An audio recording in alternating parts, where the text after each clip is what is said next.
Guys, welcome back to the workbench. I know it's been a while before we've been able to say that, but yeah, workbench turned into reloading bench. So that's what was going on. Why it's been kind of commissioned for a while, been bolting it to the wall, to the foundation basically to keep this thing. My presses, they don't move at all. I can jump on this thing, my 260-pound self, and yeah, it's not gonna go nowhere. But yeah. Today we're going to talk about, in my opinion, the research and everything I did, the best wet tumbling setup you can get right now, 2024. And I have different samplings of brass to show you different timings and detergents and all that stuff. But we're not going down the rabbit hole here, Uncle Jeb's,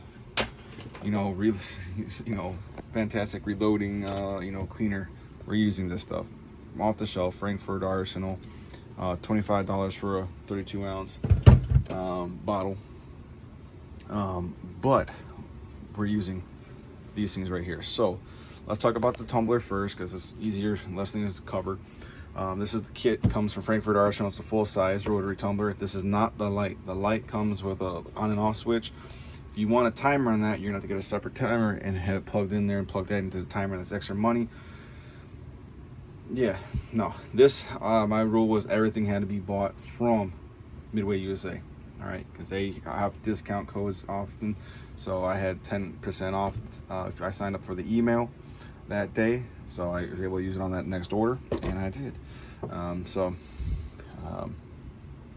if you want to be cheeky, you can make new emails every single time you order from them, but I don't know if that's always been an offer. But I bought this. It came with 5 pounds of media, stainless steel pins.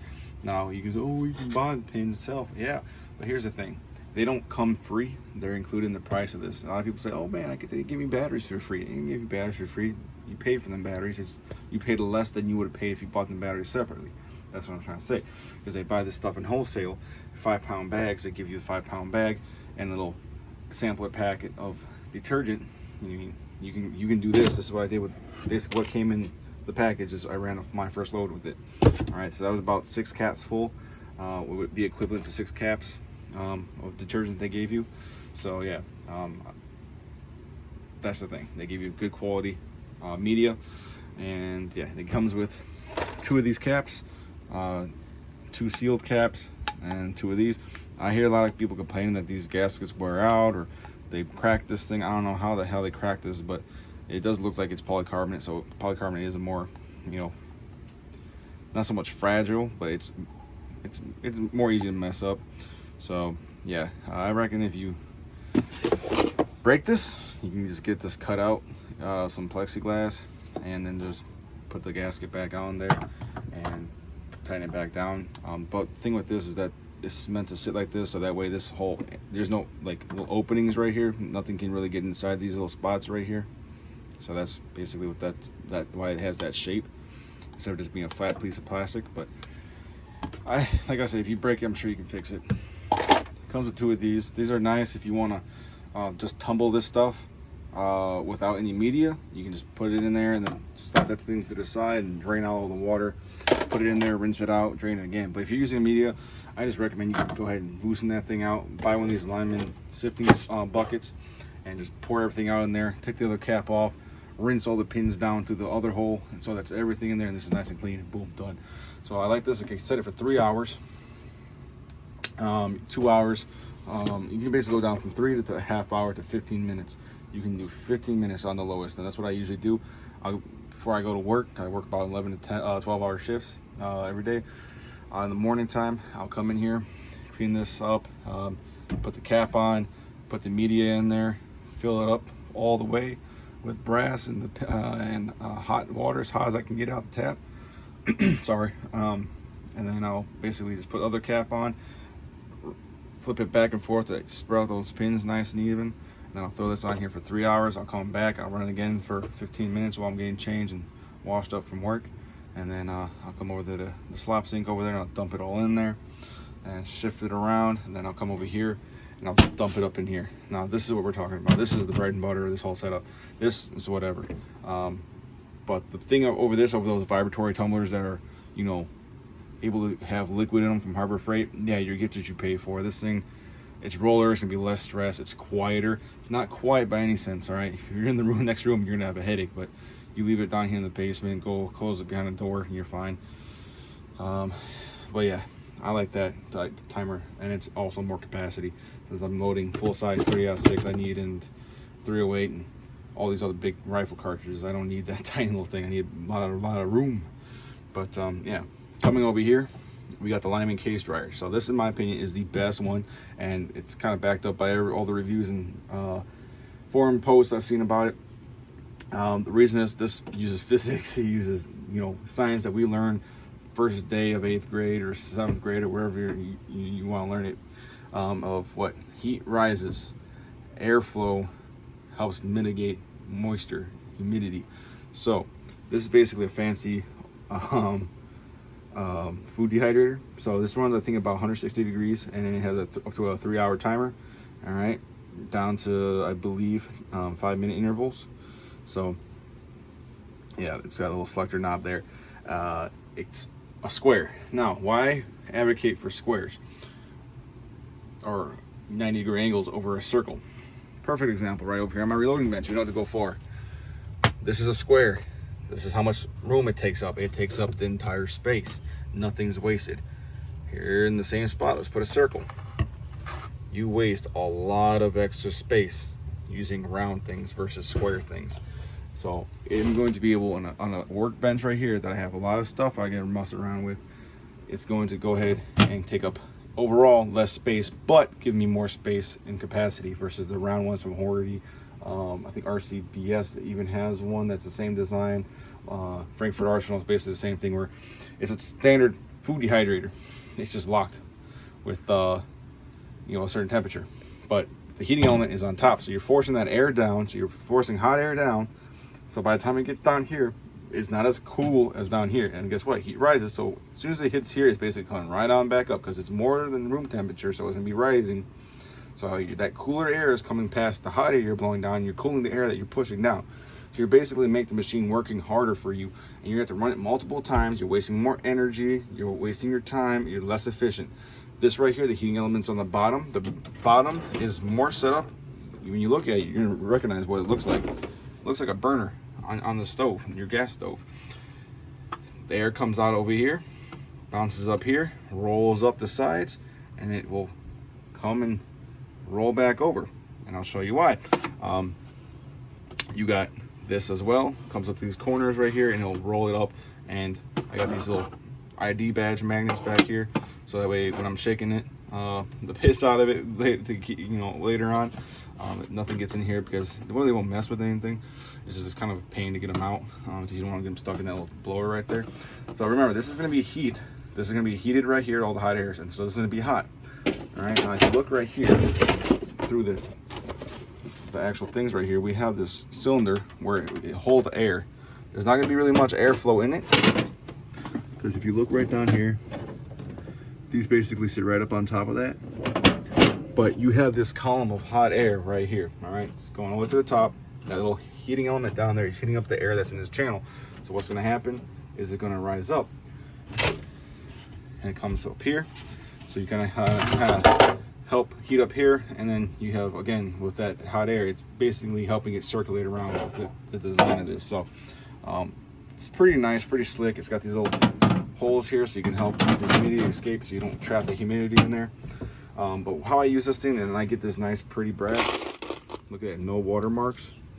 I'll put it in here, drain it, and then from here, I'm gonna take this directly, and I'm just throw it up in here. And I don't care.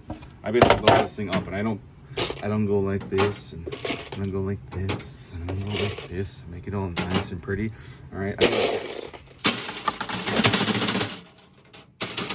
There you go. That's good enough for me. All right, let me get this brass out of here. I don't want to fight it. That's good enough for me. As long as they're not piled up on each other. What you don't want is you don't want something like this. All right, because now you got all that water pooling down here, right? Nice and flat. So what I'll do, I'll put it in there, put it nice and flat, let it run for a half hour. All right, come over here, shake the sense out of it, and that will let this move around. So that way it's not just sitting on this and it's not going to get these water spots. Now this load I did, and I purposely got water spots on it so you can see what it will look like. That's what water spots look like. That's not out of here. This I just basically let sit in here for 2 days. But basically what it would be like if it was set like this and it dried that whole way, you can pick it up. Oh, there's watermarks. So yeah, but with this case dryer, you will not have watermarks. So after the first half hour, I come there and I shake it a bit. And after the second half hour, so basically 1 hour total runtime, I shake it again and then I leave it alone. And that gives me the best results. For these larger cases, I generally run them twice just because I'm going to be storing them in boxes right after. So I'm not really going to be working them right away. So I'll run it again for another 3 hours. And what I'll do is I'll take this whole stack off and I'll reverse the stack. So now this will become the bottom and this will become the top. So that way it kind of gives everything a fair chance to dry properly. Then I'll come over here and I'll shake any residual stuff out of there and I'll put them straight in this box, so yeah, the cleaner, I know there's some they have like citrus, fancy citrus, you know, Dawn dish soap and all this other stuff, but for 25 bucks you can get this 32-ounce detergent and not mess with none of it, and you get this beautiful quality brass. Now speaking of the brass quality, oh, this is a Lyman sifting tray. I don't know if I said that already. So this was right here done with what they gave me from the factory. All right, I did deprime these first, but I ran this for 3 hours with hot water and that about 6 capfuls of stuff, and this was again fully loaded. This was run down here at 2 hours with 10 caps full capacity, and as you can see here, again, very clean but not as shiny. Now this was run at half capacity for 3 hours with 10 caps of detergent, and you see that is shiny. That's like PRSC, you know, that precision rifle.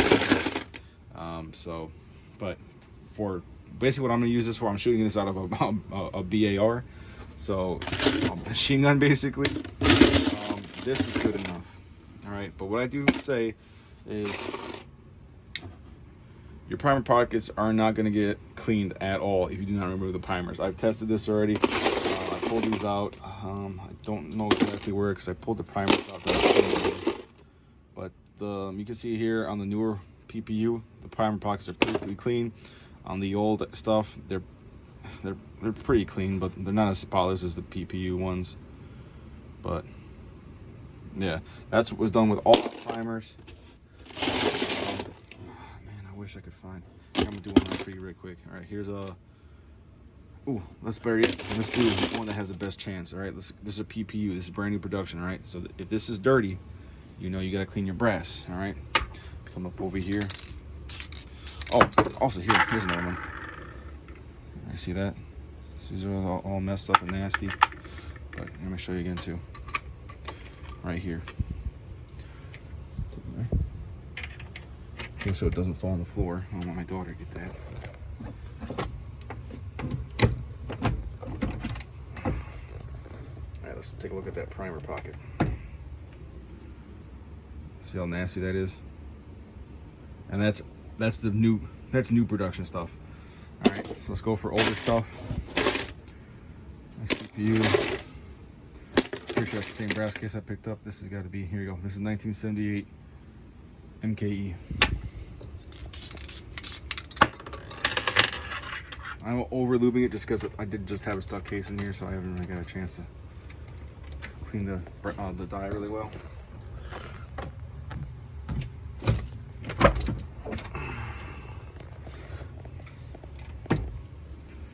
There you go. Look at that. That's filthy. So I'm gonna buy me one of the Frankfurt Arsenal decapping things, hand decappers, because I don't want to run dirty brass through here. I mean, you can if you get a separate stud. Just use that standard one that comes in a rebuild kit, so you don't have to worry about resizing the throat, and you can just pop the primers out that way. Just drop this thing down all the way so that the entire resizer ball is showing from underneath the die, so that way the brass case won't go into the die at all, and you're not resizing anything, you're just popping primers. So if you want to do it that way, you can, because again, one of these rebuild kits, you get another spare threaded rod, so you can just basically have one for depriming and stuff like that. So, but anyways, I hope that helped you guys. I know it's a long video, I apologize for that, but I wanted to give you as much information I've learned as possible. So yeah, as of right now, you can get this whole setup for just under $400.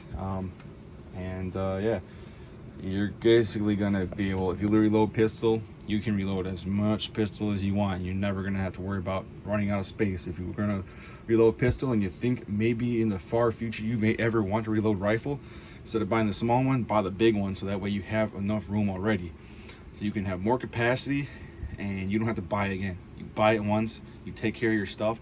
15 years from now, you're gonna be teaching your kids how to use this stuff. All right, my daughter's already interested in this, and she's not even like 2 years old yet. She likes the shiny brass, so, but she likes seeing the messing around. So I already know, I take care of this, it'll be around for her. So anyways, hope you guys enjoyed. Subscribe, and we're gonna do some more videos here now I got this all set up.